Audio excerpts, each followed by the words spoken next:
Hello students, welcome to Legacy IAS Academy. In today's video, we are going to discuss about a term that has continuously made headlines all across the world.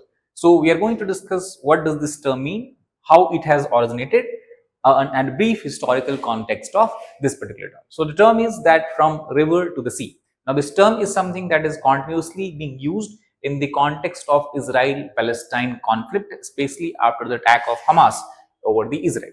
So first of all, to understand the background of this particular development, 7th of October, that is last month, Hamas, which is considered as a terrorist organization operating from the Gaza Strip region of Palestine, this militant organization has attacked Israel, and Israel's continued large-scale military response that it had started as a response to this particular act has also prompted condemnation from all across the world and a lot of protest against Israel, as well as many in support of Israel we have been seeing from all across the world, especially from the capitals and major cities of Western countries such as US, UK, Canada and the Western Europe.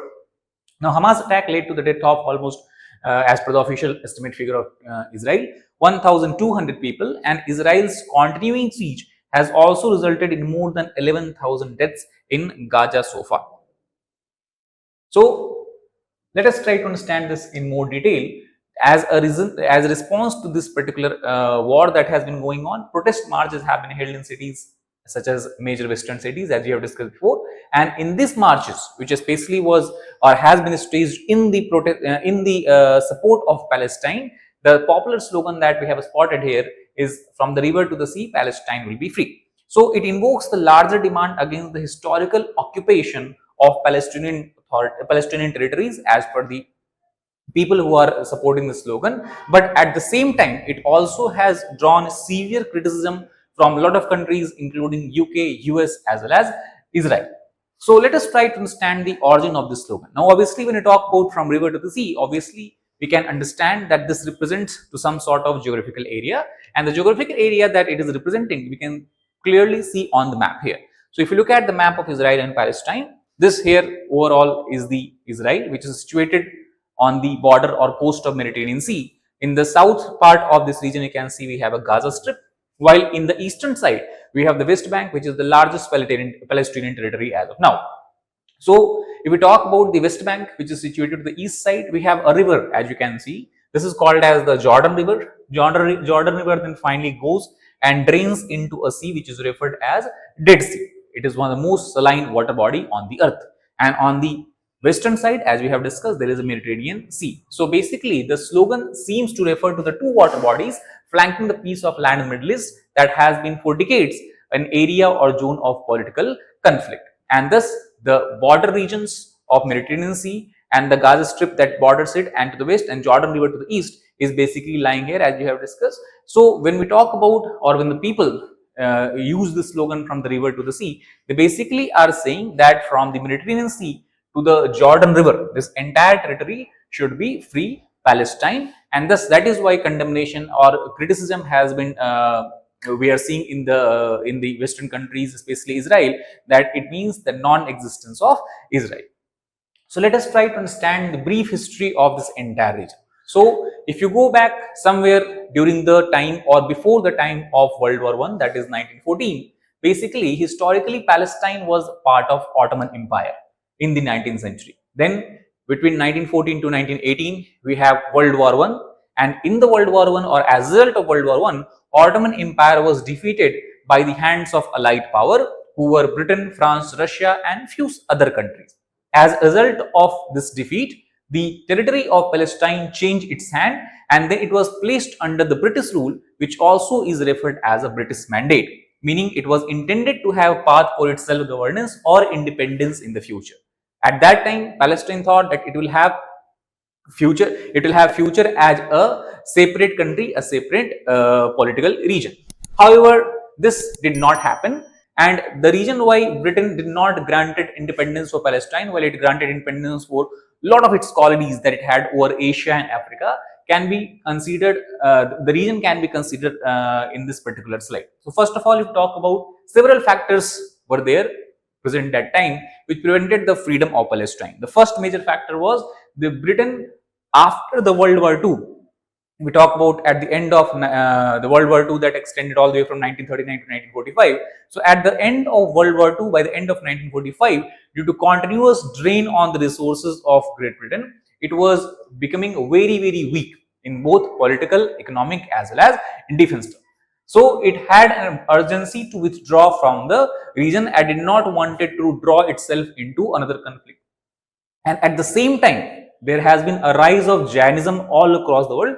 Jainism basically is a term that is referring to a political ideology that championed a separate independent state for the Jewish people from all across the world, which should be situated in the Palestine. Earlier, some areas of South America and Africa were also considered, but finally they decided that Palestine should be the what we can call as the land where Jews should settle down and create their own separate state due to the reference that it has in the scriptures of Judaism. And at the same time, if you are a student of history or even if you have general understanding about history, you know that the 1939 to 1945 and before that, Germany was under the clutches or in the clutches of Nazi Empire under the leadership of this Hitler, and due to this Adolf Hitler, and due to this, lot of Jewish people were persecuted in Germany and also in those countries of Europe as well, where gradually Nazi Germany was trying to expand its empire. So persecution of Jewish people under Germany, which led to killing of millions and millions of people. So combined effect of all these factors we can see led to a mass migration of Jewish people from Europe to Palestine, and it was seen as a historical homeland, and there they wanted to establish a state, which they finally were able to do somewhere in the year 1948. If you look at this particular map, you can see this is the British mandate, that is the area that were referred as Palestine, where Israel has been created as an independent state, while in Syria, as you can see on the upper side, it was given or made part of the French territory, so it is referred as a French mandate. Now, if we talk about the context of this particular this slogan, that is from the river to the sea. So basically, just after independence, or we can say after this creation of a state of Israel, UN had made a plan that is referred as UN partition plan. And as per the UN proposed partition plan of this particular geographical region, it proposed a two-state solution. Two-state solution here refers to a situation where both states, that is Israel and Palestine, will be created in the same geographical area and can coexist together. However, this two-state proposal was rejected by Palestine in 1947. The reason why it was rejected is, scholars believe, is because they saw all of Palestine from the Mediterranean Sea coast all the way to the Jordan River as one indivisible homeland. Thus, if you look at the period that is expanding all the way from 1947 to 1960, there has been a continuous allegation that is referred as catastrophe or Nakba in the Arabic. It refers to displacement of around 700,000 Palestinians from their homeland. The status of Palestinians remaining in Israel started to become weaker and weaker with the surveillance and curtailment of the rights to the work and travel freely that was imposed by the state of Israel. The slogan then emerged in 1960 as a response of this kind of situation that was developing there. However, as we have discussed in 1947, the Palestine had rejected the two-state solution, but this began to change gradually. The reason is, if you again try to look at the major events that has unfolded in this particular time period, so between 1950 to 1957, there has been subsequent war that occurred, and as a result of this war, Israel that took place between Israel and the Arab nation, Egypt came to occupy Gaza. As we can see from here, we have Egypt, then we have the Sinai Peninsula that was part of Egypt, and then Egypt expanded its control all the way to the Gaza. While on the other hand, if you look at the eastern side, the state was Jordan, and Jordan took control of the West Bank, which was situated in the near the Jordan River. However, again, few years later, in 1967 and then 1988, these claims over Gaza Strip and the West Bank was surrendered, and Palestine took over this territory as its own homeland.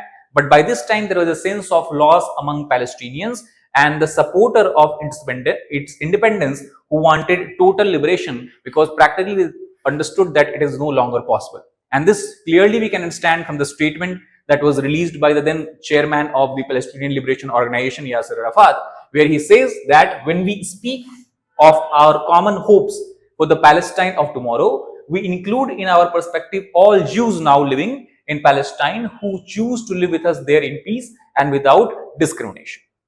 and decades of 1980s and 1990s, so further softening in the stance of the Palestinian political parties, where Palestinian groups such as Fatah and the PLO changed their official stance from calling for a complete independence or complete liberation of the entire territory from the river to the sea, or have a single state in this geographical region, to supporting a two-state solution. However, as a response to this, there is a rise of again more Islamist with a more militaristic ideology in the form of Hamas that happened in 1987, and it again championed the idea of total control, that is from the river to the sea, its charter, with a hardline stance on the Jews. Again, to remind you, it is the Hamas organization that has attacked Israel on the October 7th. So, but by 2017, its new charter said it was against the racist, aggressive, colonial and expansionist aims of the Zionist project, but not against Judaism or the Jews. And the statement also finds a place in the document that was released by this organization, where it says that Hamas rejects any alternative to the full and complete liberation of Palestine from the river to the sea. So that is what we can understand the context in which this slogan is continuously being raised by the pro-Palestinian protesters all across the world. Now, against this particular slogan, there has been criticism as well. For example, the House of Representatives in the United States Congress, when a member of House of Representatives, Rashida Tlaib, she said that this slogan does not mean the non-existence of Israel or does not threaten the Israel as a state. So she was censored, and House of Representatives then put a censor motion where it said that it is nothing but a genocidal call to violence to destroy the state of Israel and its people, to replace it with the Palestinian state extending from the Jordan River to the Mediterranean Sea. Similarly, if you look at the official X account of the Israel, it also has said that this slogan is used by those who call for the elimination of Israel and its people. And at the same time, the Likud party, that is the party of current Prime Minister of Israel, Benjamin Netanyahu, it also has said that between the sea and Jordan River, there will only be Israeli sovereignty, not a Palestinian state. So that is all about this particular video. I hope you understood about the context of this term. That is all for this. Thank you very much.